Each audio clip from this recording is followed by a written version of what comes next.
இவங்க எல்லாத்துக்கும் வணக்கம். நான் முத்து சார்பாக முத்து பிரகாஷ் பேசுகிறேன். நான் இன்றைக்கி பேசுகிற டாபிக் பேர் எதை பற்றி பேச போகிறேன்னு பார்க்குறீங்க. 2025 இன்றைக்கி 31. இன்றைக்கி 2020 நான் போகிற கடைசி வீடியோ இது தான். நாளை ஒரு மறுநாள் ஒரு புது வருஷத்தில் நம்மளாம் சந்திக்க போகிறோம்.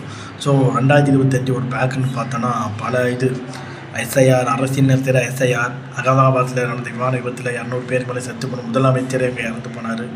ஸோ பல பார்த்தோம்னா விஜய் அவருடைய அரசியல் வருகை, அவருடைய கூட்ட நெரிசல் 40 பேர் மரணம். தமிழ்நாடு அரசியல் பல மாற்றங்களை பார்த்துச்சு. மாற்றங்கள் எல்லாம் அப்படியே பாஜக அதிமுக கூட்டணி மாற்றம் இல்லை, அதுதான் நிரந்தரம்ன்ட்டு எனக்கு எல்லாத்துக்கும் தெரியும். ஸோ பல சொல்லிட்டு போனோம். நம்ம தமிழ்நாட்டை இந்திய அளவில் பல நடந்தது. டெல்லி தேர்தலில் வெற்றி, பாஜக பல வெற்றினாங்க. பீகார் தேர்தலில் பாஜக வெற்றி.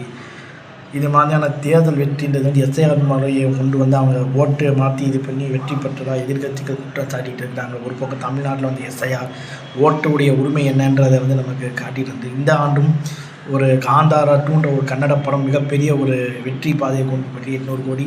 ஸோ கன்னட இண்டஸ்ட்ரியை வேறு லெவலுக்கு கொண்டு போய் சினிமா தொழில். அதுக்கப்புறம் துரந்தர் படம் மிகப்பெரிய ஒரு படம் 1000 கோடி அடிச்சிருக்கு. ஸோ ஒரு இந்தியாவுடைய உளவுத்துறையாக இருக்கிறது எப்படிப்பட்ட கஷ்டன்ற காட்டின இந்த படம். அரசியல் பல போயிட்டு இருக்குது.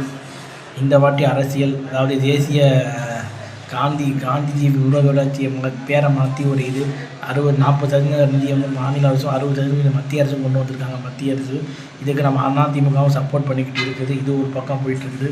ஸோ இது மாநிலத்துக்கான ஒரு உரிமையையும் மாநிலத்துக்கான நிதிச்சுமையும் அதிகரிக்கான ஒரு எதிர்கட்சியில் குற்றம் சாட்டிகிட்டு இருக்குது.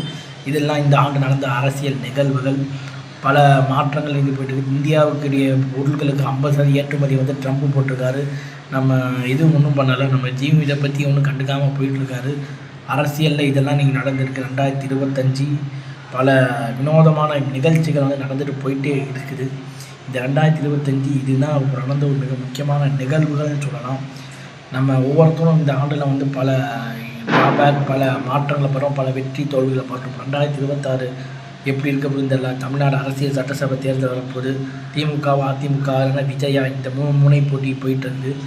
என்னென்ன மாற்றங்கள்லாம் பல மாற்றங்கள் நடந்துகிட்ருக்குது.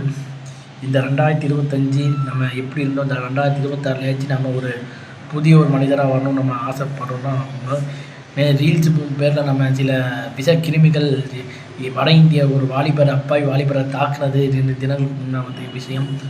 இது மாதிரியான பல விஷயங்கள் 2025 நம்ம போயிட்டு ரீல்ஸாலையும் சரி, நம்ம இளைஞர்கள் குட்டிச்சடா ஆகி போயிட்டுருக்குறாங்க. இதற்கெல்லாம் இன்றைக்கி ஒரு தீர்வு வரப்போகுதுன்னு தெரியல. இந்த 2025 பல போயிட்டு தான் இருக்குது 2025.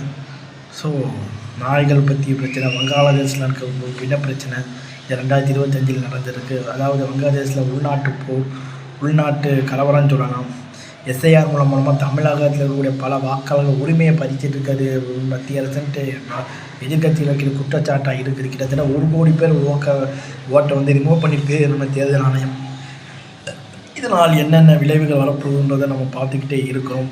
ஸோ 2025 இந்த வாட்டி தமிழ் திரைப்படம் துறையில் எடுத்துக்கிட்டோன்னா தக்லை, கன்னட மொழியை இருந்தது தான் தமிழ்னு ஒன்று தமிழ்லேருந்து பிறந்தான் கன்னடம் நம்ம பேசுகிறாங்க. நம்ம உலகநாயகன் அவர் பேசினது சரியே. தன்னுடைய கொள்கையில் இருந்தோம். அதாவது தக்லை படம் தோல்வினாலும் தன்னுடைய தமிழ் மொழி மேலே பற்ற கமலஹாசன் அவருக்கு நம்ம ஒரு ராயல் சல்யூட் அடிக்கணும். இந்த இடத்துல இந்த தக்லை இஷ்யூனால கர்நாடகாவில் தக்லை படத்தை நம்ம ரிலீஸ் பண்ண விடாமல் சில கன்னடிகர்கள் எதிர்த்தாங்க. அதையும் மீறி நம்ம படம் வந்தால் மன்னிப்பெல்லாம் கேட்க முடியாதுன்னு சொன்னார். மன்னிப்பு கேட்டால் படம் ரிலீஸ் பண்ணி கன்னட அமைப்பு இருந்துச்சு. ஆனால் என் மன்னிப்பெல்லாம் கேட்க முடியாதுன்னு ஸ்டாண்டர்டாக இருந்தது. ரஜினி அவர்கள் போல் பேக்கப் வாங்காமல் என்ன கமலஹாசன் அவருடைய அந்த மன உறுதியான பார்த்து ஒவ்வொரு தமிழ் மெய் சிரித்த வருஷம் இந்த 2025. பல விஷயங்கள் இந்த 2020 நடந்திருக்கு. ஆண் பாவம் புல்லாத ஒரு படம் மிகப்பெரிய ஒரு சமூக சீர்திருத்தம் ஏற்பட்டுருக்கு. இந்த ஆண்டு கடைசியாக அந்த சிறை மனுஷனை ஒரு 2 ஆண்டோட சிறந்த படம்னு சிறையை நான் சொல்லுவேன். ஸோ அந்த அளவுக்கு எடுத்திருக்கக்கூடிய அந்த படம் வாழ்க்கையில் பல மாற்றங்கள் 2025 கொடுத்துருக்கு. மை சப்ஸ்கிரைபர்ஸ் உங்கள் எல்லாருமே என் இனிய அட்வான்ஸ் புத்தாண்டு நல்வாழ்த்துக்கள் சொல்லி 2026 நல்ல வாழ்க்கை அமைன்னு சொல்லி என் வீடியோ முடிச்சுக்கிறேன். பாய்.